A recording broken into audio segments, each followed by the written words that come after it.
Mi nuera me tiró el pasaporte en la basura. No necesitamos abuelas en este viaje. Esas palabras aún me duelen como el primer día. Hoy, yo voy a contarte algo que nunca pensé que contaría.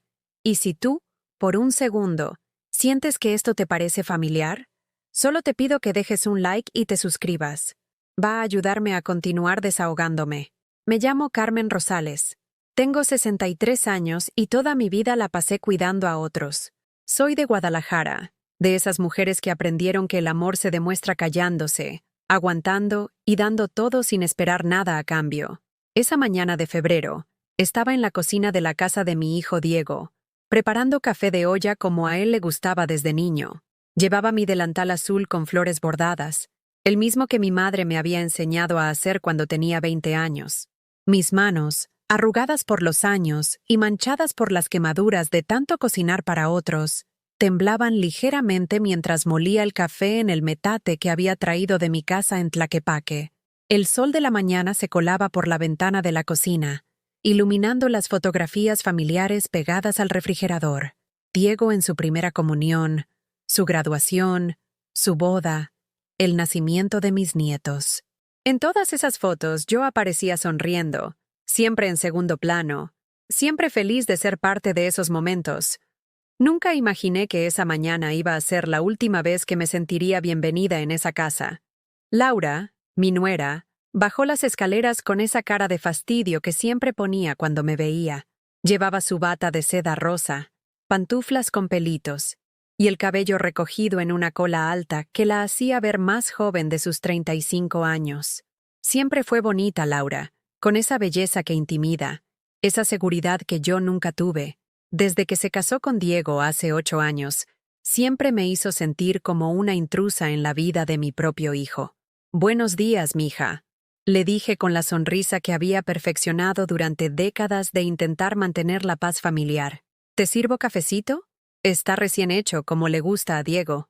Ella ni siquiera me miró. Fue directo al refrigerador, sacó un yogurt griego de marca cara y se sentó en la mesa del desayunador sin decir palabra. Su silencio era como una bofetada fría que ya conocía bien. Pero esa mañana había algo diferente en el ambiente. Una tensión que no pude identificar hasta que pasó lo impensable. «Oye, Carmen», me dijo finalmente, sin levantar la vista de su teléfono. Nunca me decía suegra o doña Carmen. Solo Carmen, como si fuéramos amigas de la misma edad, como si eso pudiera borrar el hecho de que yo había traído a su esposo al mundo, lo había criado y amado mucho antes de que ella apareciera. «Dime, mija», respondí, limpiándome las manos en el delantal, esperando que me pidiera algo para los niños o que me preguntara sobre la comida del domingo. Lo que pasó después fue como un balde de agua fría en pleno invierno. Laura se levantó, caminó hacia la mesa donde yo había dejado mis documentos la noche anterior. Los había puesto ahí después de organizarlos cuidadosamente. Mi credencial del INAPAM, mi CURP, mi acta de nacimiento y mi pasaporte. Mi hermoso pasaporte nuevo, tramitado con tanto esfuerzo y emoción hace apenas 2 meses. Lo había cuidado como un tesoro porque representaba algo que había soñado toda mi vida: conocer España, el país de mis bisabuelos. Tomó mi pasaporte entre sus dedos como si fuera algo sucio, algo que no debería estar ahí. Sus uñas, perfectamente arregladas con esmalte nude, contrastaban con las páginas azules del documento que había costado tanto trabajo conseguir. «¿Esto qué hace aquí?», preguntó con esa voz que usaba cuando los niños hacían travesuras. «Es tu pasaporte, ¿verdad?». «Sí, mija», respondí sin entender por qué preguntaba algo tan obvio. «Lo necesito para el viaje que me prometieron». «¿Ya compraron los boletos?». Diego me dijo que íbamos todos juntos al crucero por el Mediterráneo. «Estoy muy emocionada. Nunca he salido de México. Nunca». «Pues ya no lo vas a necesitar», me interrumpió con una sonrisa que jamás voy a olvidar. Una sonrisa cruel, fría, calculada. Las abuelas sobran en este viaje. Y ahí, delante de mí, abrió el bote de basura y tiró mi pasaporte adentro. Lo dejó caer como si fuera una cáscara de naranja, como si fuera algo sin valor, algo desechable. El sonido que hizo al caer entre los pañales sucios de mis nietos y los restos de comida me dolió más que cualquier golpe físico que hubiera recibido en mi vida. Me quedé paralizada. Las piernas me temblaron y tuve que sostenerme del mueble de la cocina para no caer. 63 años de vida, 40 años criando a Diego como madre soltera, 8 años aguantando humillaciones y desprecios. Y nunca me habían tratado como ese día, como basura. Laura, ¿por qué hiciste eso? Logré susurrar con la voz quebrada, sintiendo como el aire se me escapaba de los pulmones. Porque es la verdad, respondió regresando a su yogurt como si nada hubiera pasado. Este viaje es para nosotros 4, papá, mamá y los 2 niños. Una familia. No necesitamos que venga alguien más a estorbar. En ese momento, Diego bajó las escaleras. Mi hijo, mi único hijo. El bebé que cargué en brazos cuando tenía 3 empleos para mantenerlo. El niño que lloró en mis faldas cuando los otros se burlaban de él en la escuela. El joven que me prometió que nunca me abandonaría cuando se fue a estudiar a la universidad. El hombre que me juró que Laura me aceptaría como a su propia madre. ¿Qué pasó aquí?, preguntó viendo mi cara de desconcierto y el pasaporte asomando entre la basura. Tu esposa acaba de tirar mi pasaporte a la basura, le dije con un hilo de voz, esperando que él me defendiera, que le dijera a Laura que estaba mal lo que había hecho, que me consolara como hacía cuando era niño y alguien me lastimaba. Diego miró el bote de basura, miró a Laura, me miró a mí, y se encogió de hombros. Bueno, mamá, dijo tomando las llaves del coche de la mesa. De todas formas ya está decidido. Es un viaje para nosotros. Tú entiendes, ¿verdad? No, no entendía nada. No entendía cómo el hijo al que había dado todo, por el que había sacrificado mis sueños, mis ahorros, mis oportunidades de rehacer mi vida, me estaba dando la espalda en el momento que más lo necesitaba. No entendía cómo había permitido que su esposa me humillara de esa manera tan cruel. No entendía por qué me había hecho creer durante meses que era parte de sus planes, cuando desde el principio sabían que yo no tenía lugar en su nueva vida. Los vi salir juntos hacia el carro, a Laura riéndose de algo que Diego le susurró al oído, como si lo que había pasado en la cocina fuera una travesura divertida. Desde la ventana, los observé alejarse por la calle Independencia, pasando por la plaza donde yo había llevado a Diego a jugar cuando era pequeño, donde le había enseñado a andar en bicicleta, donde habíamos compartido tantos domingos de mi juventud. Cuando el ruido del motor se perdió en la distancia, me quedé sola en esa casa que nunca fue mi hogar, rodeada del silencio más pesado de mi vida. El olor del café de olla que había preparado con tanto cariño se había vuelto amargo. El sol que entraba por la ventana ya no me calentaba. Todo se había vuelto frío, extraño, hostil. Caminé hacia el bote de basura con pasos temblorosos. Abrí la tapa y ahí estaba. Mi pasaporte azul manchado con salsa de tomate de la cena de anoche, arrugado entre pañales sucios y servilletas usadas. Lo saqué con cuidado, como quien rescata algo sagrado de entre los escombros. Lo limpié con mis manos temblorosas. Lo sequé con la orilla de mi delantal bordado. Las lágrimas que había estado conteniendo finalmente comenzaron a rodar por mis mejillas, cayendo sobre las páginas húmedas del documento que representaba todos mis sueños aplastados. Esa noche, acostada en el sillón de la sala que me servía de cama desde hace 3 meses, abracé mi pasaporte contra el pecho y por primera vez en décadas me pregunté quién era yo más allá de ser la madre de Diego, la abuela de los niños, la suegra invisible de Laura. Por primera vez en mi vida, me pregunté si merecía algo mejor que migajas de amor y respeto. Los recuerdos llegaron como oleadas esa noche, mientras sostenía mi pasaporte manchado entre las manos. No podía dormir. Cada vez que cerraba los ojos, veía la sonrisa cruel de Laura, escuchaba sus palabras. Las abuelas sobran en este viaje. Pero más que dolor, lo que me carcomía por dentro era una pregunta que no me había hecho nunca. ¿Cuándo había empezado todo esto? Recordé el día que Laura llegó a nuestras vidas. Diego tenía 25 años y trabajaba en una empresa de computación en Zapopan. Llegó a casa radiante, con esa sonrisa que no le veía desde que era adolescente. «Mamá, conocí a alguien especial», me dijo mientras yo terminaba de planchar sus camisas para la semana. «Se llama Laura y es perfecta, perfecta». Esa palabra se quedó grabada en mi memoria porque desde el primer momento supe que yo nunca podría ser perfecta para la mujer que había conquistado a mi hijo. Laura era licenciada en administración, había estudiado en una universidad privada, hablaba inglés, manejaba un auto del año y venía de una familia que tenía casa propia en una colonia residencial. Yo era una mujer que había trabajado limpiando casas, vendiendo tamales en el mercado San Juan de Dios y cosiendo en una maquiladora para pagar los estudios de Diego.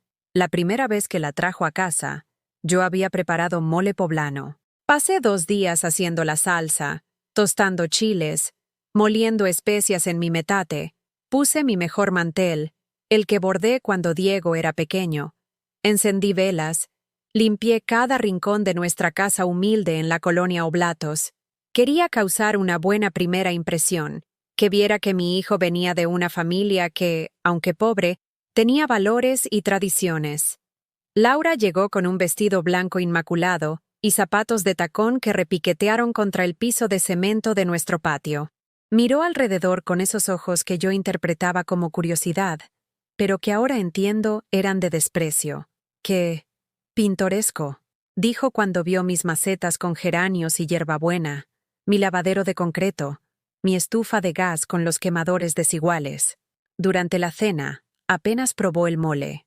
Está muy condimentado para mí, dijo empujando el plato. En mi casa comemos más sano, más moderno. Diego se disculpó por mí, como si mi comida tradicional fuera algo de lo que avergonzarse. Como si los sabores que lo habían alimentado durante 25 años de repente fueran incorrectos. Pero yo aguanté. Sonreí. Le dije que entendía, que la próxima vez prepararía algo más suave.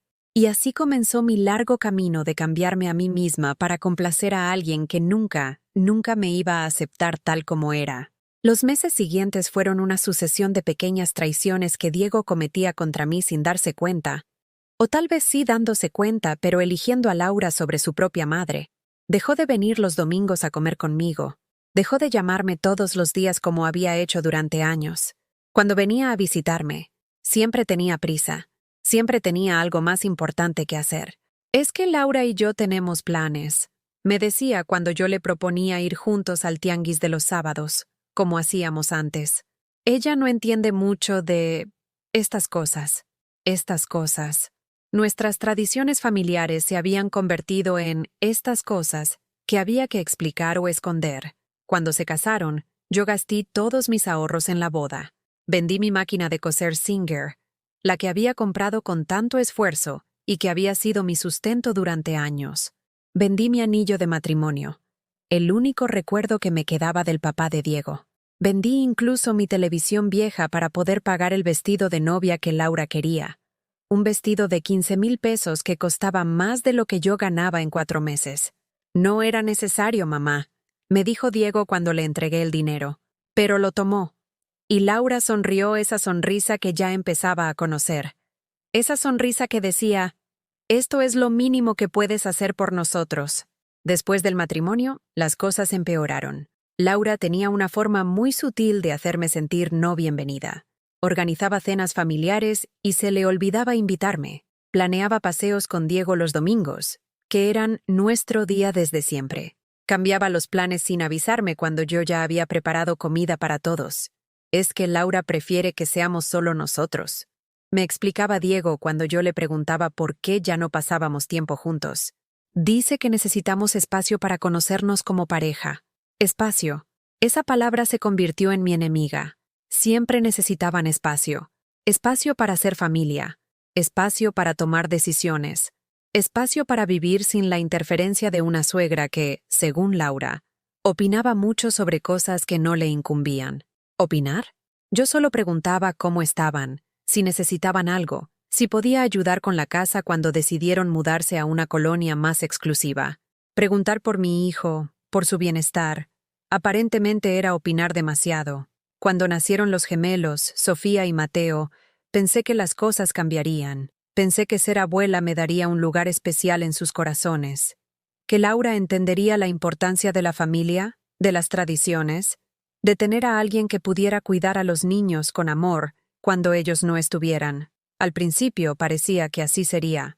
Laura me llamaba para que fuera a cuidar a los bebés cuando ella tenía compromisos sociales.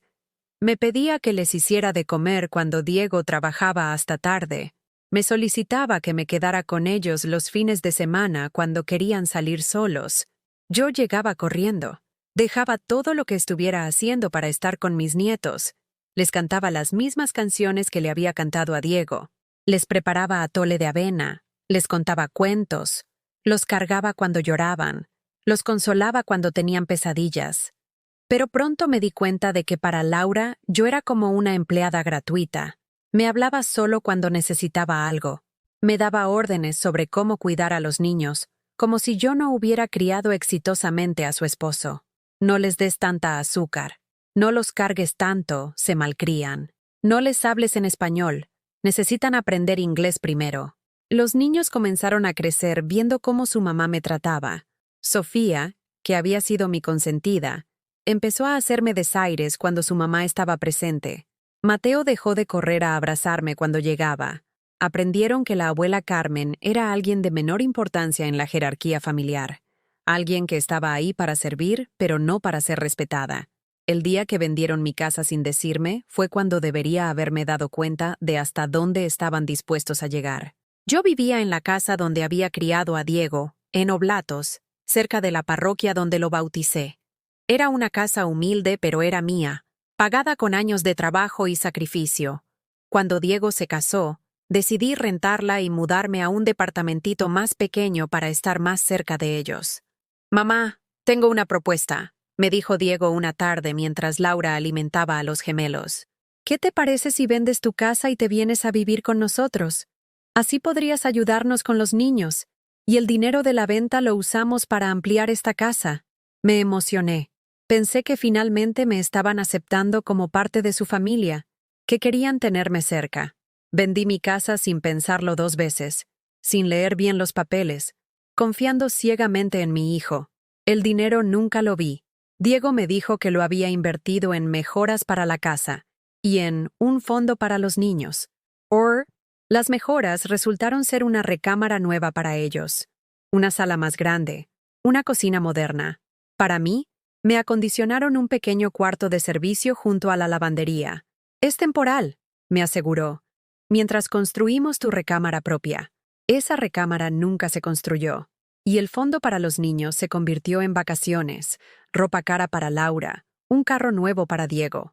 Durante 3 años viví en ese cuartito, aguantando el ruido de la lavadora, el olor a detergente, la humedad que me lastimaba los huesos. Viví sintiéndome como una invitada no deseada en una casa que había ayudado a pagar con el dinero de toda mi vida. Y yo seguía callada, seguía sonriendo, seguía diciendo que todo estaba bien cuando las vecinas me preguntaban por qué se me veía tan triste. Seguía justificando a Diego cuando mis hermanas me decían que me estaba dejando pisotear. Seguía creyendo que si era lo suficientemente buena, lo suficientemente útil, lo suficientemente invisible, ellos me querrían. Hasta esa mañana cuando Laura tiró mi pasaporte a la basura y me dijo que las abuelas sobramos. Esa fue la gota que derramó el vaso. Esa fue la frase que me hizo ver con claridad que yo había estado viviendo una mentira, que había cambiado mi dignidad por migajas de aceptación, que había permitido que me borraran poco a poco, que me redujeran a una sombra de mí misma. Esa madrugada, sentada en el sillón de la sala, abrazando mi pasaporte manchado, supe que algo dentro de mí había cambiado para siempre. Las semanas que siguieron a lo del pasaporte fueron un desfile de humillaciones que parecían cuidadosamente orquestadas. Laura había encontrado mi punto débil y se dedicó a presionarlo con la precisión de un cirujano. Cada gesto, cada palabra, cada silencio estaba calculado para recordarme mi lugar en esa casa, el último lugar. 3 días después del incidente, mientras preparaba el desayuno para los niños, Laura bajó con una maleta en la mano. «Carmen», me dijo sin siquiera mirarme, «necesito que te hagas cargo de todo hoy. Voy de compras para el viaje». El viaje. Mi viaje. El crucero del que había sido expulsada como si fuera una enfermedad contagiosa. Ahí estaba ella, frotándome en la cara lo que yo había perdido, mientras me pedía que cuidara a sus hijos para que ella pudiera gastar dinero en ropas nuevas para las vacaciones que me habían robado. ¿A dónde vas, mija? Le pregunté tratando de mantener la voz neutral, aunque por dentro algo se me desgarraba.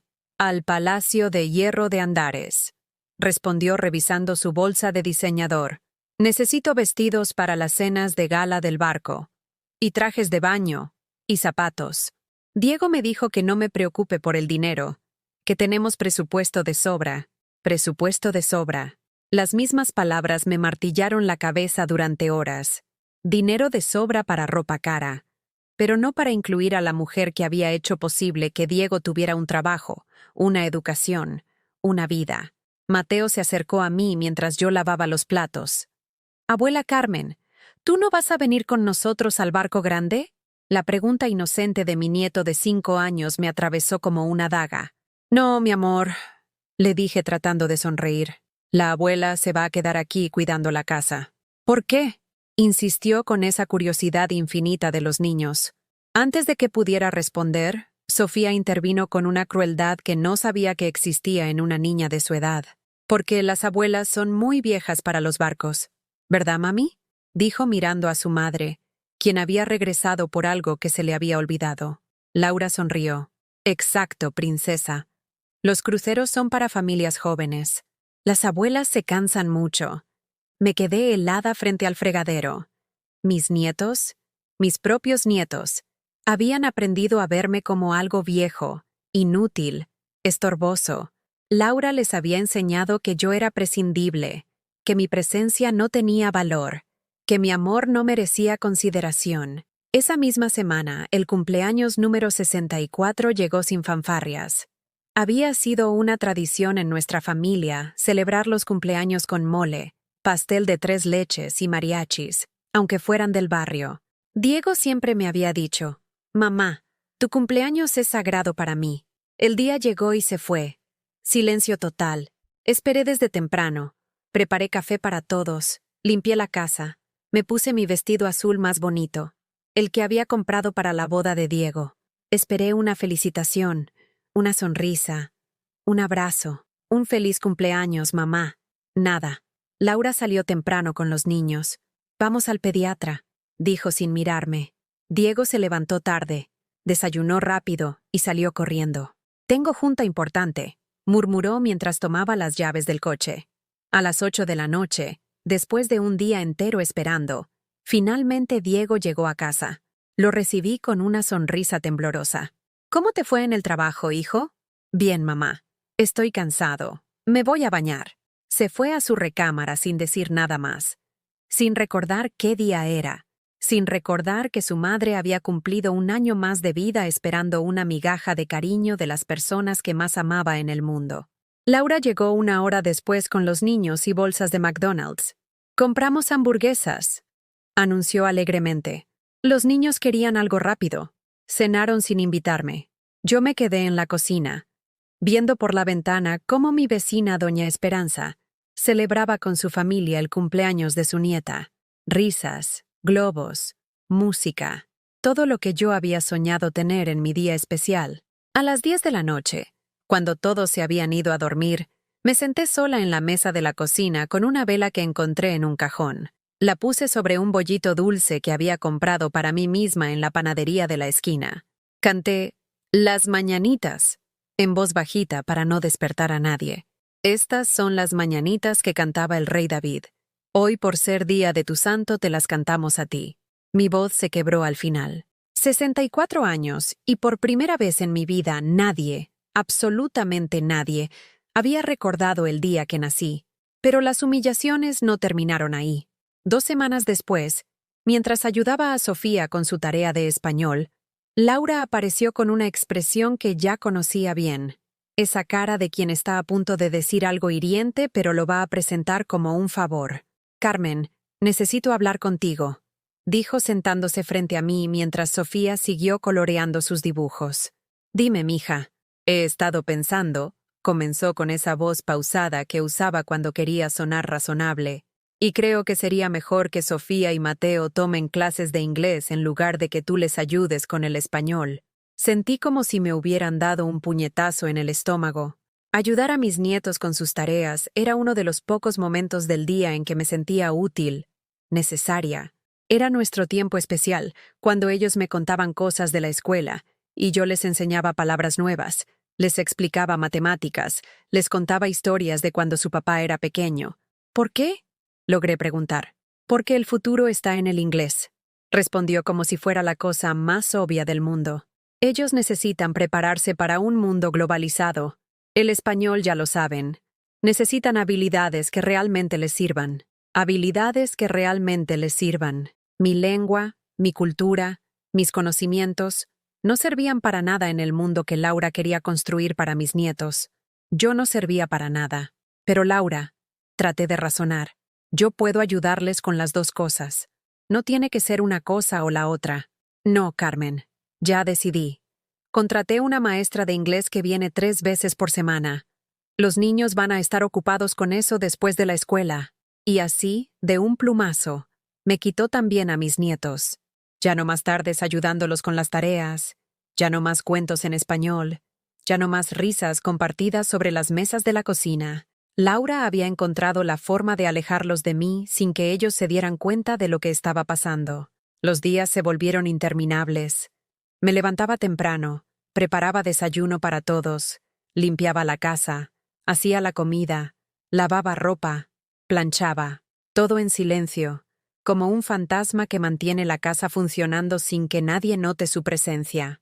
Las conversaciones en la mesa eran sobre todo lo que yo no entendía. Las vacaciones que se acercaban, los restaurantes nuevos que querían probar, las escuelas privadas que estaban considerando para los niños, los planes de remodelación para la casa. Hablaban como si yo no estuviera ahí, como si fuera parte del mobiliario. Una tarde, mientras planchaba la ropa de Diego, encontré en su bolsillo un papel arrugado. Era un itinerario de viaje detallado. 7 días en el Mediterráneo. Roma, Barcelona, Marsella. Restaurantes reservados, excursiones programadas, espectáculos incluidos. Todo pagado, todo listo. En la parte superior del papel, en letra pequeña, decía: Familia Morrison, 4 pasajeros. 4 pasajeros. Como si yo nunca hubiera existido. Como si nunca hubiera sido parte de esta familia que se había construido sobre mis sacrificios. Esa noche, después de que todos se fueron a dormir, saqué mi pasaporte del cajón donde lo había guardado después de limpiarlo. Las manchas de salsa ya no se veían tanto, pero las arrugas permanecían como cicatrices permanentes del desprecio que había sufrido. Me senté en mi pequeña cama en el cuarto de servicio, y por primera vez en 64 años de vida, me pregunté si merecía ser tratada como ser humano. Me pregunté cuándo había aceptado que el amor tenía que doler tanto. Me pregunté en qué momento había decidido que era mejor migajas de cariño que nada de cariño. Afuera, escuché a Diego y Laura hablando en su recámara sobre los últimos detalles del viaje. Sus voces alegres contrastaban con el silencio pesado de mi cuarto, con la soledad que me envolvía como una manta húmeda y fría. ¿Ya tienes todo listo para mañana?, le preguntó Diego a Laura. Sí. Solo falta que Carmen se encargue de regar las plantas y recoger el correo mientras estamos fuera, respondió ella. Al menos va a servir para algo.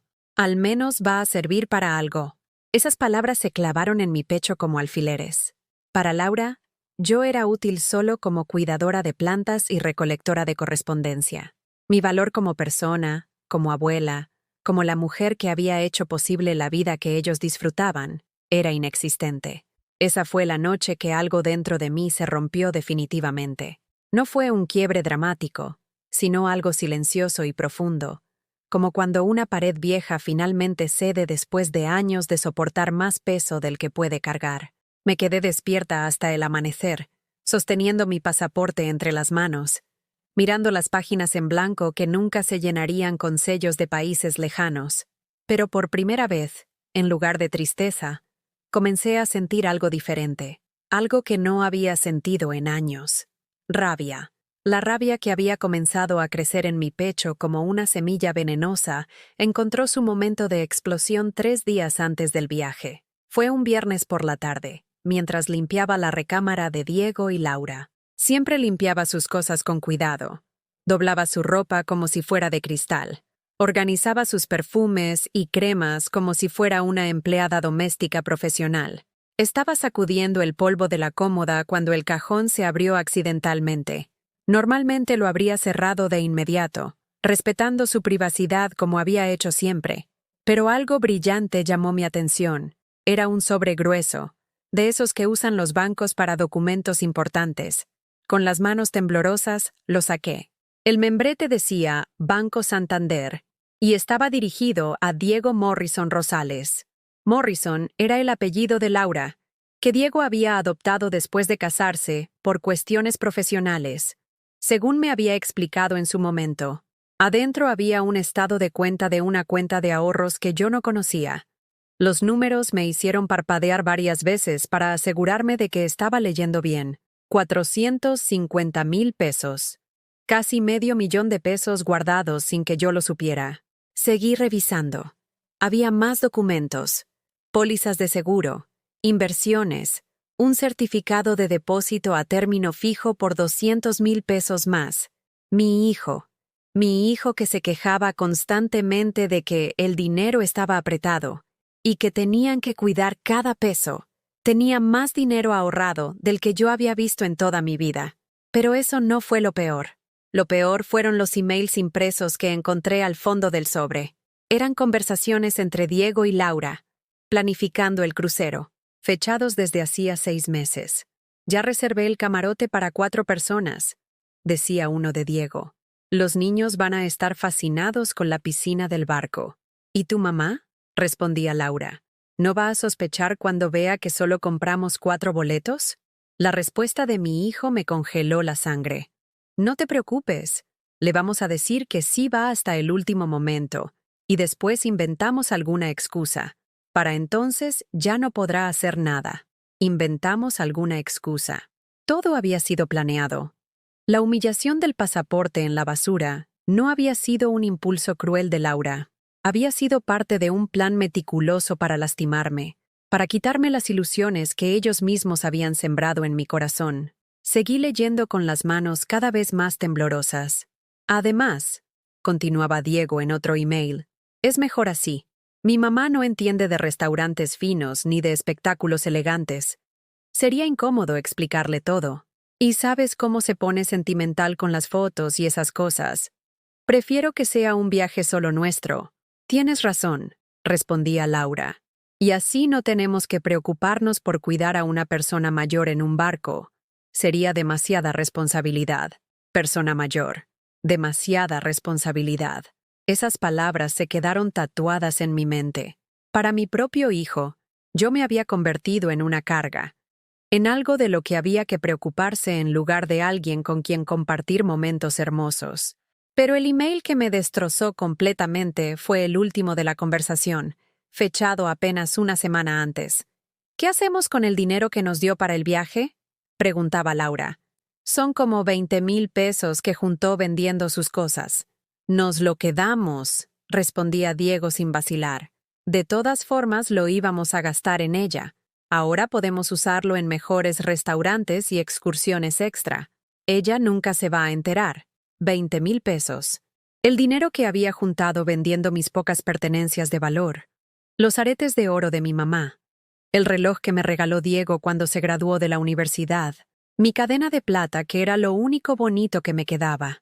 Todo vendido para contribuir a un viaje del que me habían excluido desde el principio. Me senté en su cama, la cama que yo tendía todas las mañanas, rodeada por el lujo que ellos disfrutaban con el dinero que yo había ayudado a ahorrar, y finalmente entendí la magnitud de mi ingenuidad. No solo me habían mentido sobre el viaje, me habían robado, me habían usado, me habían convertido en su fuente de financiamiento personal mientras me hacían creer que era parte de su familia.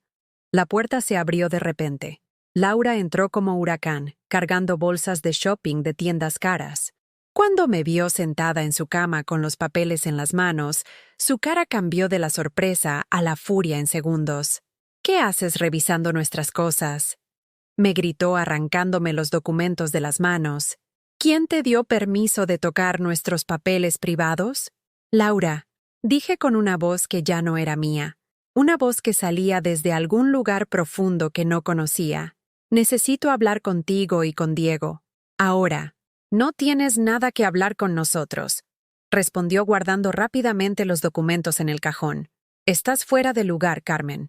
Completamente fuera de lugar. Fuera de lugar, repetí lentamente, dejando que las palabras tomaran forma en mi boca. Sí, tienes razón. He estado fuera de lugar durante años, pero no en el sentido que tú piensas. En ese momento llegó Diego. Laura corrió hacia él como una niña que busca protección. Tu mamá estaba revisando nuestros papeles privados, le dijo con voz de víctima. Violó nuestra privacidad. Esto no puede seguir así, Diego. Ella no puede estar husmeando en nuestras cosas. Diego me miró con esa expresión de decepción que yo conocía tan bien. Esa mirada que me había estado dando durante años cada vez que yo no cumplía con las expectativas que él tenía de una madre invisible y complaciente. ¿Es cierto eso, mamá? Me preguntó con el tono que usaría con un adolescente travieso. ¿Estabas revisando nuestros documentos? Sí, respondí sin bajar la mirada. Y me alegro de haberlo hecho. La respuesta los tomó por sorpresa. Durante años, mis respuestas habían sido disculpas, justificaciones, promesas de no volver a hacer lo que los había molestado. Esta vez fue diferente. Diego, continué mirándolo directamente a los ojos.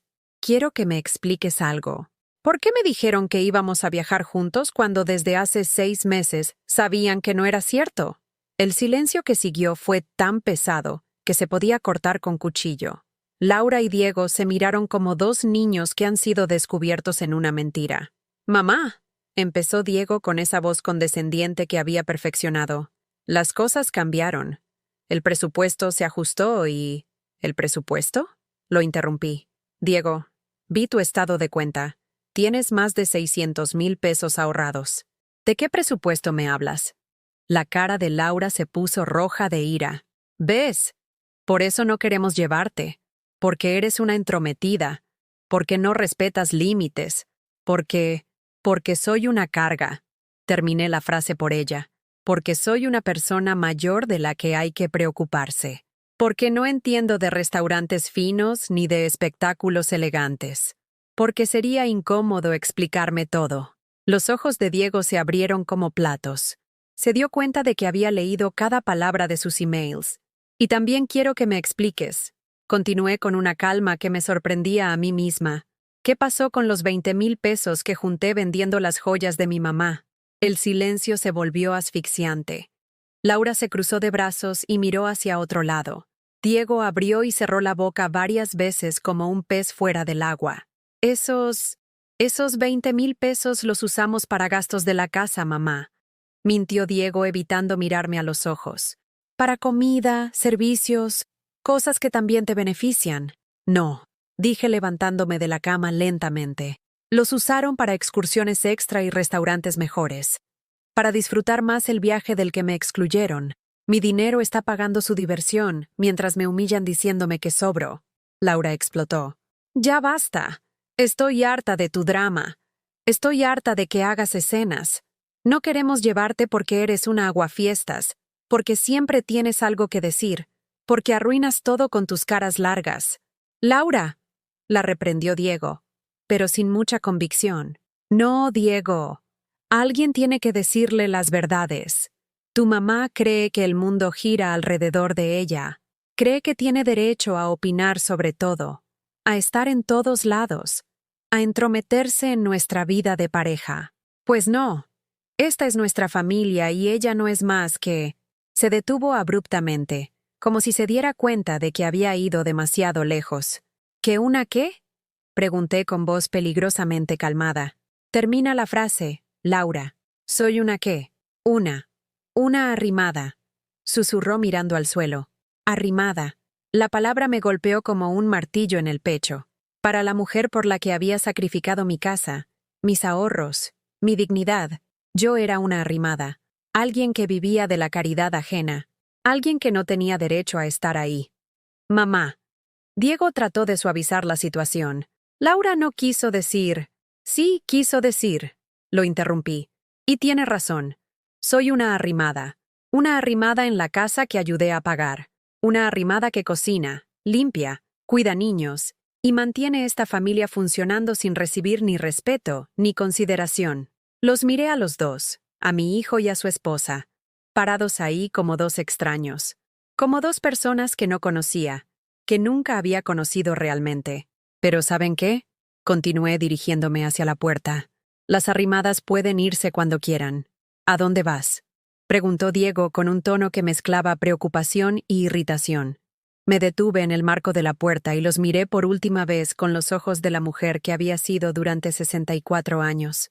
A buscar un lugar donde no sobre, respondí, y salí de esa recámara sabiendo que nunca más volvería a entrar.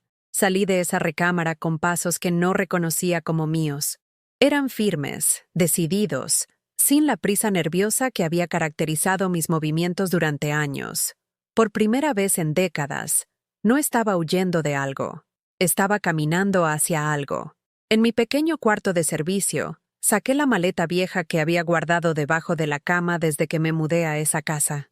Estaba llena de polvo y olía a humedad, pero era mía. Una de las pocas cosas que aún me pertenecían en ese lugar donde había dejado de existir como persona. Mientras doblaba mis pocas pertenencias, escuché sus voces discutir al final del pasillo. Diego trataba de calmar a Laura, quien gritaba que yo era una manipuladora y una dramática. Sus palabras ya no me lastimaban. Era como escuchar a extraños peleando en la calle. Molesto, pero ajeno a mí. Guardé mi ropa, mis medicamentos, las pocas fotografías que me quedaban, y mi pasaporte.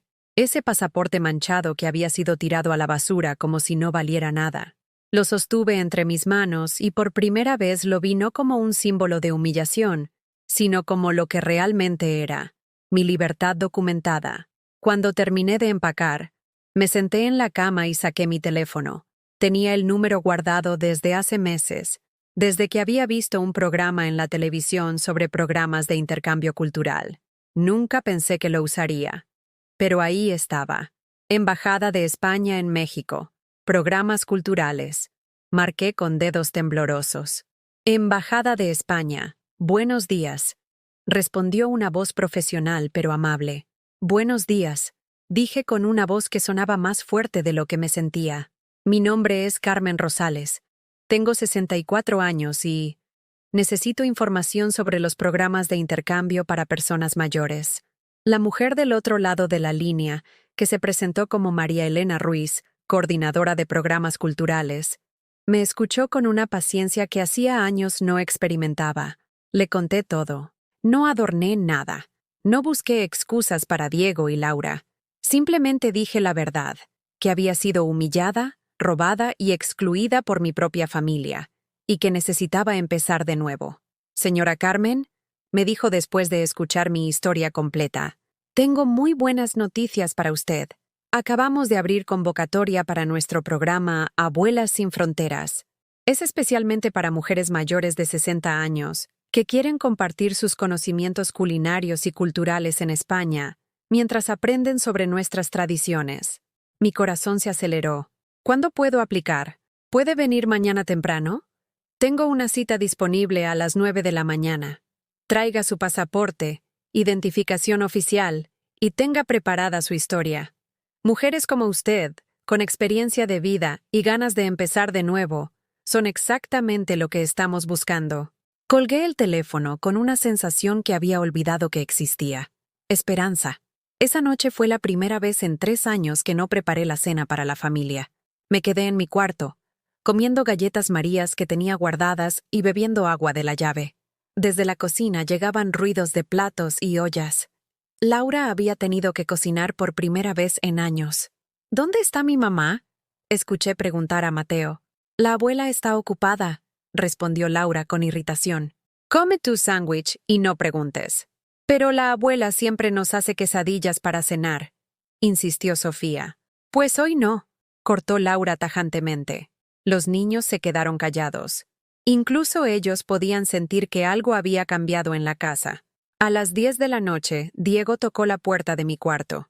Era la primera vez que lo hacía desde que me mudé ahí. Mamá, ¿puedo pasar? Está abierto, respondí sin levantar la vista del libro que fingía leer. Entró y se sentó en la única silla del cuarto, una silla de plástico blanco que había rescatado del patio. Se veía incómodo, fuera de lugar. Era irónico. Él se sentía extraño en el espacio donde me habían confinado durante años. Mamá.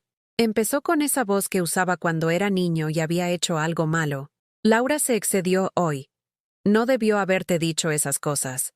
¿Cuáles cosas? Pregunté sin mirarlo. ¿Lo de arrimada?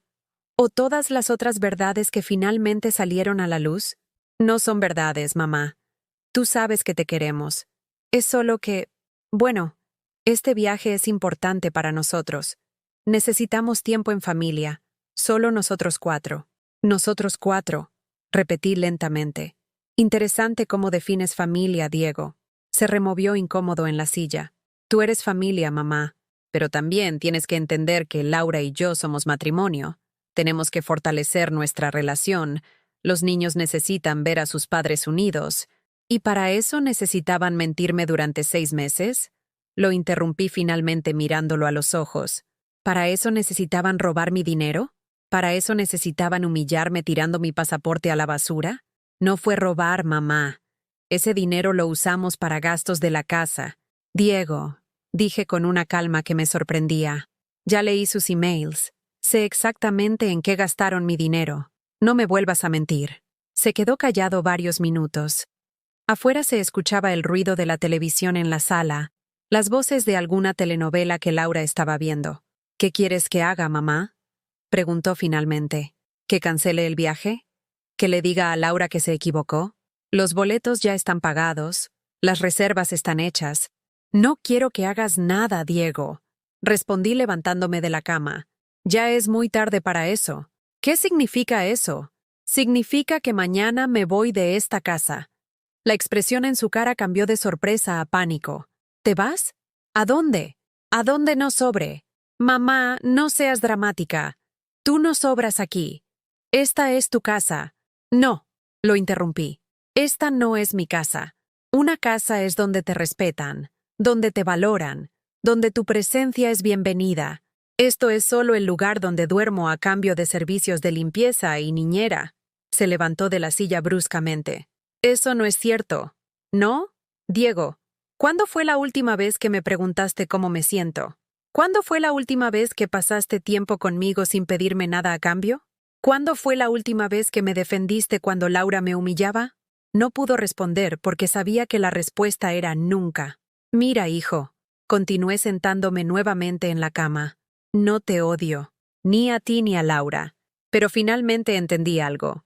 He pasado tantos años tratando de ganarme un lugar en sus corazones, que perdí el lugar en el mío propio. Mamá, déjame terminar. Durante 3 años viví en este cuartito, aguantando desprecios y humillaciones, creyendo que si era lo suficientemente útil, lo suficientemente invisible, lo suficientemente complaciente, ustedes me querrían. Pero el amor no funciona así. El amor no se mendiga. El amor no se compra con sacrificios. Diego se quedó parado junto a la puerta, sin saber qué decir. Era la primera vez en años que yo hablaba sin pedir perdón por mis palabras, sin suavizar la verdad para no incomodarlo. Entonces te vas a ir así, dijo finalmente, sin más, abandonando a tu familia. No, Diego, no estoy abandonando a mi familia. Mi familia ya me abandonó hace mucho tiempo. Yo solo estoy reconociendo la realidad. Se fue sin decir nada más. Cerró la puerta con más fuerza de la necesaria, como hacía cuando era adolescente y no se salía con la suya. Me quedé sentada en mi cama, escuchando los ruidos de la casa. Laura subiendo las escaleras, los niños lavándose los dientes, Diego preparando ropa para el viaje que comenzaría al día siguiente. Todos los sonidos de una vida familiar de la que yo había sido expulsada gradualmente. Pero por primera vez en años, esos sonidos no me llenaban de tristeza. Era como escuchar la vida de otras personas. Personas que seguirían su camino mientras yo empezaba el mío propio. Esa noche dormí profundamente por primera vez en meses. No me desperté preocupándome por el desayuno que tenía que preparar, ni por la ropa que tenía que lavar, ni por las tareas de los niños que tenía que supervisar. Dormí como una mujer libre. A las 6 de la mañana me levanté, me bañé, me puse mi mejor vestido azul y esperé. A las 7:30 escuché el ruido del equipaje bajando las escaleras las voces alegres haciendo los últimos preparativos para el viaje. Salí de mi cuarto cuando ya se estaban subiendo al coche. Los niños corrieron hacia mí. «Abuela Carmen, ¿no vienes con nosotros al aeropuerto?», preguntó Sofía. «No, mi amor», le dije dándole un beso en la frente. «Pero que se diviertan mucho». «¿Vas a estar aquí cuando regresemos?», preguntó Mateo con esa intuición que tienen los niños para percibir cuando algo importante está cambiando. «Vamos a ver», respondí abrazándolo fuerte. Diego se acercó a mí. «Mamá, cuando regresemos hablamos, ¿sí? Vamos a arreglar las cosas». «Cuídate mucho, hijo», le dije dándole un abrazo que sabía sería el último en mucho tiempo. «Disfruta tu viaje». Laura no se despidió. Se quedó en el coche, mirando su teléfono, como si yo fuera invisible. Ya no me dolía su desprecio. Había dejado de importarme la opinión de alguien que nunca me había visto como un ser humano. Los vi alejarse por la calle, con sus maletas cargadas de ropa nueva comprada con mi dinero, rumbo al viaje que me habían robado. Pero ya no sentía envidia ni tristeza. Sentía libertad. A las 8:30 tomé mi maleta, cerré la puerta de esa casa donde había perdido mi dignidad y caminé hacia el paradero de camiones. La primera parada de mi nueva vida sería la Embajada de España. El autobús que me llevaría al centro de Guadalajara llegó puntual. Me subí y pagué mi pasaje con monedas que había guardado durante meses. Mientras el camión avanzaba por las calles de la ciudad, miré por la ventana las casas, las tiendas, la gente caminando hacia sus trabajos. Todo se veía diferente, más brillante, más lleno de posibilidades. Por primera vez en 64 años de vida, no sabía exactamente qué iba a pasar después. Y esa incertidumbre, en lugar de asustarme, me emocionaba. El edificio de la embajada en Guadalajara me pareció imponente desde la acera. Nunca había estado en un lugar tan elegante, con banderas ondeando y guardias de seguridad en la entrada. Llevaba mi pasaporte manchado en la mano como si fuera un boleto para entrar a una nueva vida. Y con cada paso que daba, sentía que las piernas me temblaban, no de miedo, sino de emoción contenida. María Elena, la coordinadora con quien había hablado por teléfono, me recibió en una oficina pequeña, llena de carpetas, folletos y una cafetera que desprendía un aroma reconfortante. «Siéntese, señora Carmen», me dijo con una sonrisa cálida, el tipo de sonrisa que no recibía desde hacía mucho tiempo. Al verla, me dieron ganas de llorar, pero contuve las lágrimas porque no quería parecer débil justo en ese momento. Me pidió que le contara mi historia. Al principio pensé en resumir, en suavizar los detalles, pero algo dentro de mí se abrió como una compuerta rota. Le hablé de Diego, de Laura, de la venta de mi casa, de los años en que había aguantado humillaciones. Le hablé del pasaporte en la basura, del cumpleaños olvidado, de los 20,000 pesos que me habían arrebatado sin remordimiento. María Elena escuchó todo en silencio, sin interrumpirme, solo asintiendo de vez en cuando, con los ojos humedecidos como si de verdad sintiera mi dolor. «Señora Carmen», me dijo finalmente, «usted es exactamente el tipo de persona que buscamos. Mujeres que han dado todo por otros y que ahora merecen recuperar su voz, su lugar, su dignidad. Su historia no solo me conmueve, me inspira». El programa Abuelas sin Fronteras fue creado pensando en mujeres como usted. Sacó una carpeta y me mostró los detalles. El programa me ofrecía la oportunidad de viajar a España por 6 meses, con todos los gastos básicos cubiertos, a cambio de compartir mi experiencia culinaria mexicana en centros comunitarios y escuelas. Yo enseñaría a cocinar mole, tamales, atole, y a cambio tendría hospedaje, comida y un estipendio modesto para mis gastos personales. ¿Y mi edad no es un problema?, pregunté con un hilo de voz, todavía acostumbrada a escuchar que estaba sobrando. «Al contrario», respondió con firmeza, «su edad es su tesoro. Es la prueba de que tiene un caudal de experiencias que nadie joven podría dar.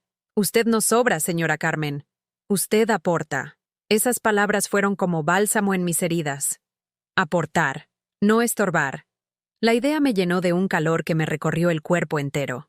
Me entregó una lista de requisitos, análisis médicos básicos, un par de referencias personales y mi disposición inmediata para partir en menos de un mes.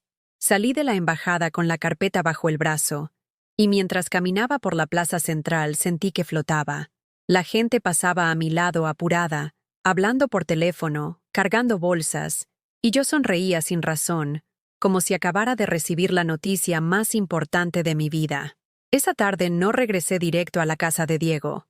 Me senté en un café cercano, pedí un capuchino, algo que rara vez me permitía, y abrí la carpeta una y otra vez para asegurarme de que no estaba soñando. Cada palabra impresa era real. El pasaporte en mi bolso, aunque manchado, también lo era. Y por primera vez en muchos años, mi vida ya no dependía de la aprobación de nadie. Cuando regresé a la casa, ya era de noche. Habían dejado un papel en la mesa de la cocina. «Mamá, calienta la comida si quieres». Laura y yo salimos con los niños a cenar. Esa frase, tan fría, tan práctica, me recordó por qué estaba tomando la decisión de irme. Calenté un plato de sopa sola, en silencio, y me fui a mi cuarto. Ahí, bajo la luz amarilla de un foco viejo, escribí en un cuaderno lo que necesitaba hacer en los próximos días. Exámenes médicos, llamar a mi hermana Beatriz para pedirle una referencia, sacar copias de mis documentos y preparar mi corazón para lo que venía. Los días siguientes fueron una mezcla de rutina y secretos. Cocinaba para ellos, lavaba su ropa, cuidaba a los niños como siempre, pero dentro de mí llevaba un plan silencioso. Mientras doblaba camisas, pensaba en cómo iba a enseñar a los españoles a preparar tortillas a mano. Mientras limpiaba baños, me imaginaba caminando por las calles de Madrid o Sevilla.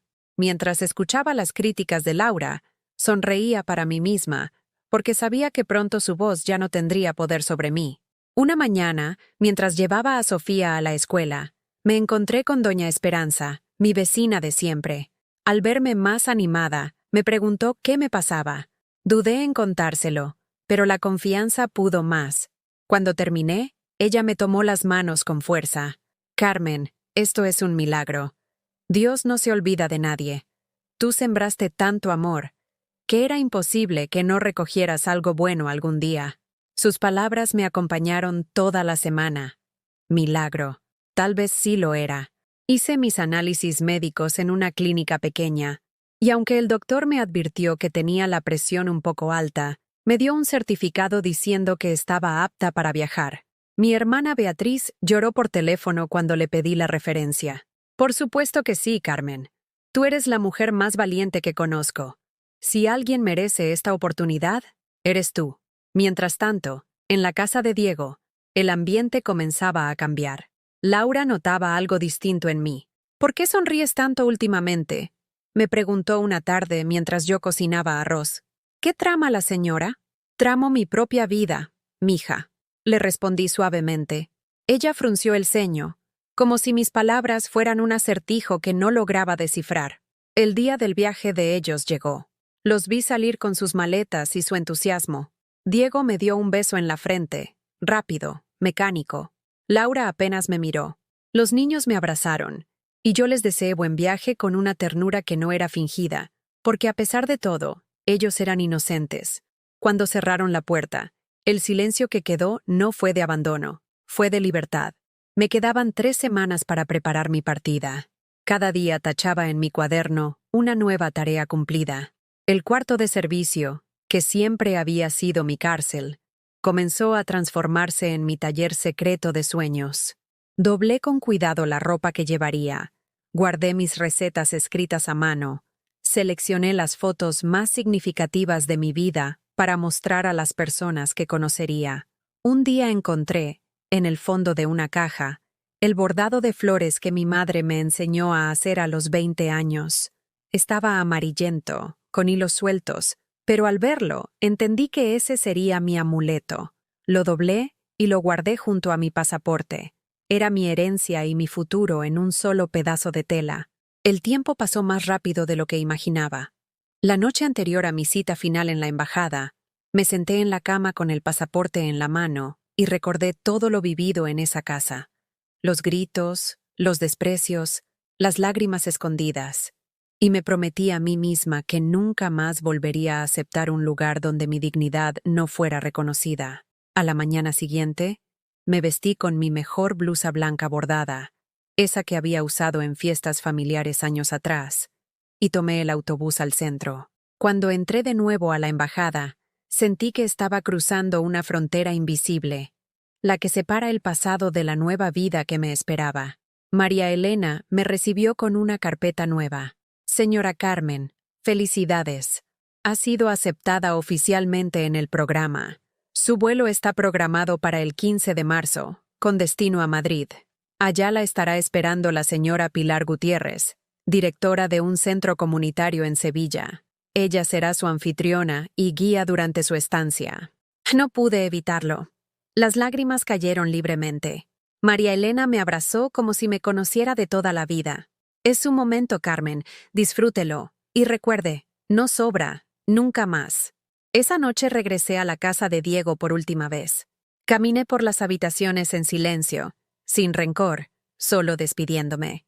Toqué la cuna vacía de mis nietos, la mesa donde tantas veces serví comida sin ser agradecida, la sala donde tantas veces me hicieron sentir invisible. Y luego, en mi cuarto de servicio, cerré la maleta, guardé mi pasaporte y me acosté a dormir con una sonrisa tranquila. El destino ya estaba escrito. En pocos días, mi vida daría un giro que nadie, ni siquiera yo, habría imaginado. Los días que siguieron fueron una mezcla extraña de calma y expectativa. Por primera vez en mucho tiempo, podía caminar por la casa sin sentir que debía justificar cada movimiento, sin escuchar la voz de Laura dándome órdenes, o la indiferencia de Diego atravesándome como un cuchillo invisible. El silencio de la casa me pertenecía, y eso era un regalo inesperado. Aproveché ese tiempo para ensayar mis recetas. En la cocina, con mis manos aún firmes a pesar de los años, preparé mole poblano como lo hacía mi madre, tostando los chiles, moliendo las especias, cuidando cada detalle.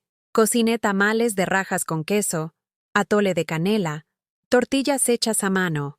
Me imaginaba a los rostros españoles probando esos sabores por primera vez, preguntándome cómo lograba ese equilibrio de dulzura y picante. Cada platillo era un ensayo para la vida que me esperaba. A veces me detenía frente al espejo pequeño de mi cuarto de servicio. Observaba las arrugas, las manchas de la piel, el cabello gris que asomaba sin pudor. Antes me dolía verme así, porque Laura solía decir en voz baja que yo ya estaba acabada. Pero en esos días comencé a mirar mis marcas con otros ojos. Eran huellas de batallas, recuerdos de noches de desvelo, de trabajos duros, de sacrificios por mi hijo. No eran defectos, eran medallas. Un martes, mientras estaba en el mercado comprando maíz para mis tortillas, me encontré con una amiga de la infancia, Rosa María. Nos habíamos perdido la pista hacía años. Al verme con la canasta llena de ingredientes, me saludó con un abrazo cálido. «Carmen, pensé que ya no vivías por aquí». Le conté, a grandes rasgos, lo que había pasado, aunque omití los detalles más dolorosos. No quise hablar del pasaporte en la basura ni de los 20,000 pesos. Solo le dije que me iba a España a participar en un programa cultural. Sus ojos brillaron. «¡Qué orgullo, Carmen! Siempre supe que eras fuerte. Te lo mereces». Esas palabras se me quedaron grabadas mientras caminaba de regreso a casa. Tal vez sí me lo merecía. Tal vez la vida, aunque tardía, me estaba ofreciendo una segunda oportunidad. Los días se llenaron de pequeños rituales. Cada mañana, después del desayuno, salía a caminar por el parque cercano. El aire fresco me despejaba y me hacía sentir viva. Observaba a las familias, a las madres jóvenes con sus hijos pequeños, y ya no sentía envidia ni tristeza. Sabía que mi camino era otro. Una tarde decidí abrir una caja de recuerdos que había guardado por años.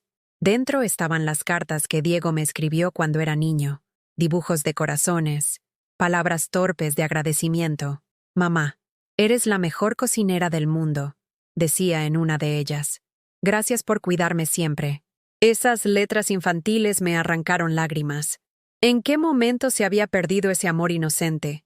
¿En qué instante se había transformado en indiferencia? Doblé las cartas con cuidado y las guardé en mi maleta. No sabía si algún día se las mostraría a alguien, pero quería llevar conmigo esa prueba de que alguna vez fui amada con pureza. El 10 de marzo recibí una llamada de la embajada. Señora Carmen, ya tenemos confirmado su vuelo y su estancia. Recuerde estar en el aeropuerto 3 horas antes de la salida. Su pasaje está cubierto.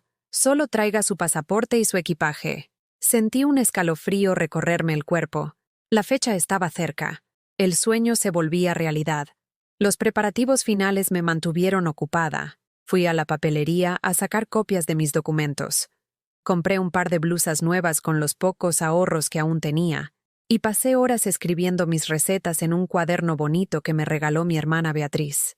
Ella también me llamó varias veces para darme ánimo. Carmen, vas a brillar. Estoy segura de que vas a enseñar no solo a cocinar, sino a vivir con dignidad.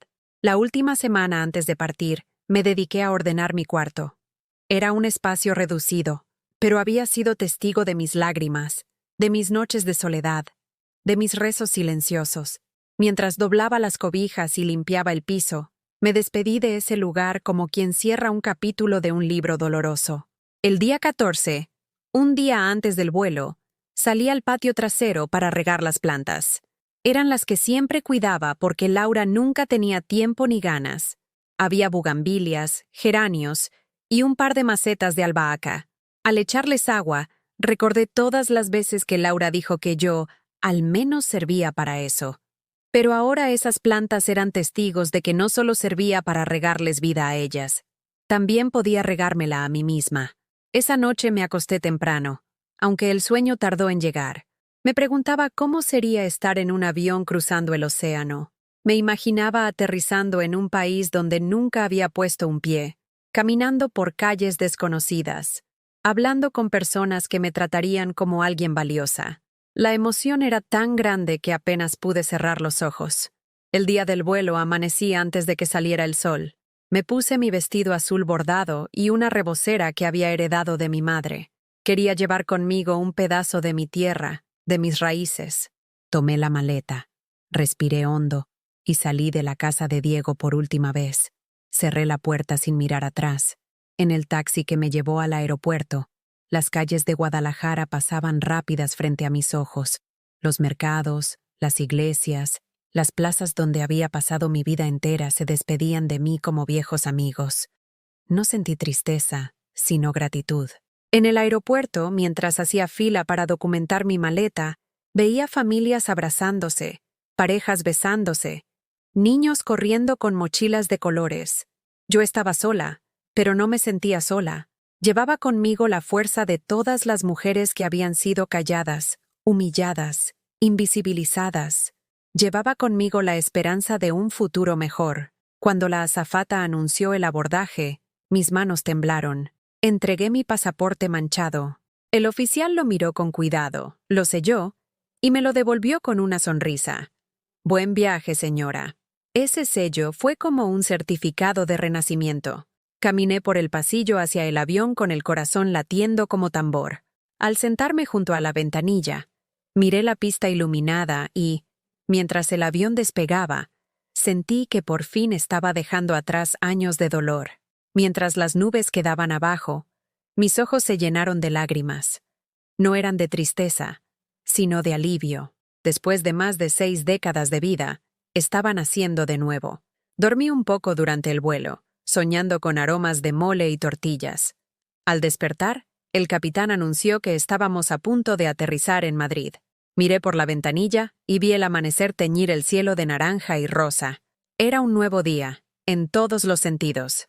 Al salir del aeropuerto, con mi maleta en mano, vi a una mujer de cabello canoso y sonrisa amplia, sosteniendo un cartel que decía: «Bienvenida, Carmen Rosales». Era Pilar Gutiérrez, la directora del centro comunitario. Se acercó y me abrazó como si me conociera de toda la vida. «Qué alegría tenerla con nosotros, Carmen. Sevilla la espera». En ese abrazo entendí que mi viaje no era solo físico, sino espiritual. Había cruzado un océano, sí, pero sobre todo, había cruzado la frontera entre el desprecio y la dignidad. El camino apenas empezaba, y por primera vez no me daba miedo. El viaje en tren desde Madrid hasta Sevilla fue como atravesar un sueño. Desde la ventanilla veía campos interminables de olivos, casitas blancas con techos rojos y un cielo limpio que parecía abrazar la tierra. Pilar me iba contando historias del lugar, de cómo Andalucía era una tierra de mezcla, de flamenco, de tradiciones antiguas que convivían con la modernidad. Yo escuchaba fascinada, intentando grabar cada palabra en mi memoria. Cuando llegamos a Sevilla, el calor me envolvió como un manto espeso, aunque era marzo. Las calles estrechas del barrio antiguo, con balcones llenos de flores y paredes encaladas, me hicieron sentir que había entrado a un mundo completamente nuevo. El centro comunitario estaba en un edificio antiguo restaurado, con un patio interior lleno de azulejos azules y una fuente en el centro. Era hermoso, acogedor, vibrante. Este será su hogar por los próximos meses, dijo Pilar con orgullo mientras me mostraba una pequeña habitación en la planta alta. Tenía una cama sencilla, un escritorio de madera y una ventana desde la que se veía la torre de una iglesia cercana. Para mí, aquel cuarto no era modesto. Era un palacio, porque lo más importante era que era mío. Nadie podía entrar a decirme que sobraba o que estaba fuera de lugar. Los primeros días fueron de adaptación. Me presentaron al equipo del centro, voluntarios jóvenes, profesores de arte, de música, y otras mujeres mayores que también participaban en el programa. Había una italiana llamada Francesca, de 70 años, que enseñaba a bordar, una peruana, doña Elvira, que enseñaba a preparar ceviche, y una portuguesa, Teresa, que compartía recetas de bacalao. Todas me recibieron con abrazos y bromas, como si me hubieran estado esperando desde siempre. La primera vez que entré a la cocina del centro, sentí que mis manos temblaban. Era amplia, con estanterías llenas de especias, utensilios brillantes y mesas de madera largas. Allí se reunirían los alumnos, tanto niños como adultos, para aprender de mí. Me puse el delantal azul con flores bordadas que había traído de México, y respiré hondo. Hoy vamos a preparar tortillas a mano, dije con una voz más firme de lo que esperaba. Había 10 personas frente a mí, mirándome con curiosidad. Algunos niños, un par de mujeres jóvenes y hasta un hombre mayor que parecía querer aprender por gusto. Les mostré el maíz, les expliqué cómo se hace la masa, cómo se siente cuando está lista. Les enseñé a formar las bolitas, a aplanarlas con cuidado, a ponerlas en el comal caliente. El primer aroma del maíz cocinándose llenó la sala, y los ojos de todos se iluminaron. ¡Qué rico huele!, exclamó una niña de trenzas negras. Yo sonreí. En ese momento entendí que no estaba solo cocinando. Estaba compartiendo un pedazo de mi alma, de mi tierra, de mi historia. Con el tiempo, las clases se multiplicaron. Enseñé a hacer tamales dulces, pozole, atole, enchiladas. Cada platillo era una excusa para contar una historia. De mi madre, de mi infancia en Guadalajara, de las fiestas del barrio, de las tardes en el mercado. Los alumnos escuchaban atentos, como si mis recuerdos fueran parte de la receta. Una tarde, mientras preparábamos mole, una joven llamada Clara me preguntó: ¿Y usted, doña Carmen? ¿Tiene hijos? Sentí un nudo en la garganta, pero decidí no ocultar la verdad. Les conté, con voz serena, que tenía un hijo en México, que había sido toda mi vida, pero que me había dejado de lado, que había elegido otro camino. No entré en detalles crueles. Solo dije lo esencial. El silencio se apoderó de la sala por unos segundos. Luego Clara me tomó la mano y dijo: «Pues ahora nos tiene a nosotros». Esa frase me llegó al corazón como un abrazo invisible. Sí, ahora los tenía a ellos. Los fines de semana Pilar me llevaba a conocer la ciudad. Caminábamos por la Plaza de España, donde los mosaicos contaban historias de cada región. Paseábamos por el río Guadalquivir, donde la luz del atardecer doraba el agua. Visitamos la catedral y la Giralda, y yo me quedaba sin aliento ante tanta belleza. En cada rincón sentía que la vida me estaba devolviendo lo que me había quitado. En el centro comunitario también se organizaban cenas colectivas. Cada cultura aportaba un platillo, y las mesas se llenaban de colores, aromas y sabores del mundo. Yo servía mis tamales con orgullo, y la gente los recibía con entusiasmo. «Están deliciosos, Carmen», me decían entre bocados. Y yo, con lágrimas contenidas, Pensaba en cuántas veces había cocinado sin recibir ni un gracias. Con los días, empecé a sentir algo nuevo: respeto. Nadie me hablaba con desprecio. Nadie me ignoraba. Nadie me hacía sentir que estorbaba. Al contrario, todos querían escucharme, aprender de mí, compartir conmigo. Descubrí que la soledad que había arrastrado durante años se disipaba poco a poco en medio de esas sonrisas sinceras. Una noche, después de una cena especial, Pilar se sentó conmigo en el patio del centro. «Carmen», me dijo, «quiero que sepa que lo que usted transmite va más allá de la comida. Sus historias, su fortaleza, inspiran a todos aquí. Ha pasado por mucho, lo sé, pero aquí está sembrando algo que va a durar». La miré con gratitud. «Gracias, Pilar. Nunca pensé que alguien me diría algo así». «Pues acostúmbrese», respondió con una sonrisa, «porque lo seguirá escuchando». Aquel comentario me hizo reflexionar toda la noche. Tal vez mi vida no había terminado, como me hicieron creer. Tal vez apenas estaba comenzando. Un domingo, mientras paseaba sola por las calles de Sevilla, me detuve frente a una librería pequeña. En la vitrina había un cartel que anunciaba un taller de escritura para adultos mayores. Dudé en entrar, pero algo me empujó. Adentro, una mujer de cabello blanco me explicó que el taller buscaba que los participantes escribieran sus memorias, para dejar testimonio de sus vidas. Me inscribí sin pensarlo demasiado. La primera clase fue reveladora. Nos pedían escribir una escena de nuestra infancia. Yo escribí sobre las tardes en Tlaquepaque, ayudando a mi madre a moler el maíz en el metate. Cuando leí mi texto en voz alta, los demás aplaudieron emocionados. «Tiene usted una forma hermosa de contar», me dijo el profesor. «Su historia merece ser escrita». Esa noche, al volver al centro, abrí mi cuaderno y empecé a escribir con más detalle todo lo que había vivido. No como queja, sino como testimonio. Cada palabra era una forma de liberar el dolor, de transformarlo en algo útil. Sentí que mis recuerdos, que tanto me habían pesado, ahora se volvían alas. Con cada día que pasaba, mi autoestima crecía. Caminaba por las calles con la frente en alto. Sonreía más. Incluso me permitía reír de nuevo. Me sorprendía a mí misma tarareando canciones viejas mientras cocinaba o bordaba. Era como si la mujer que había sido aplastada en México estuviera renaciendo en Sevilla, más fuerte, más sabia, más plena. Una tarde recibí una llamada inesperada. Era Diego. Al escuchar su voz, mi corazón dio un vuelco. «Mamá, ¿dónde estás? Los vecinos dicen que ya no vives en la casa». Me quedé en silencio unos segundos, respirando hondo. «Estoy en Sevilla, hijo, comenzando una nueva vida». Del otro lado de la línea hubo un silencio largo. «¿Sevilla? ¿En España?» Su voz sonaba confundida, incrédula. «¿Pero cómo?» «No importa cómo, Diego. Lo importante es que estoy bien. Pero mamá, ¿por qué no me dijiste nada?» Cerré los ojos y sentí la fuerza de todas las noches de soledad, de todas las humillaciones.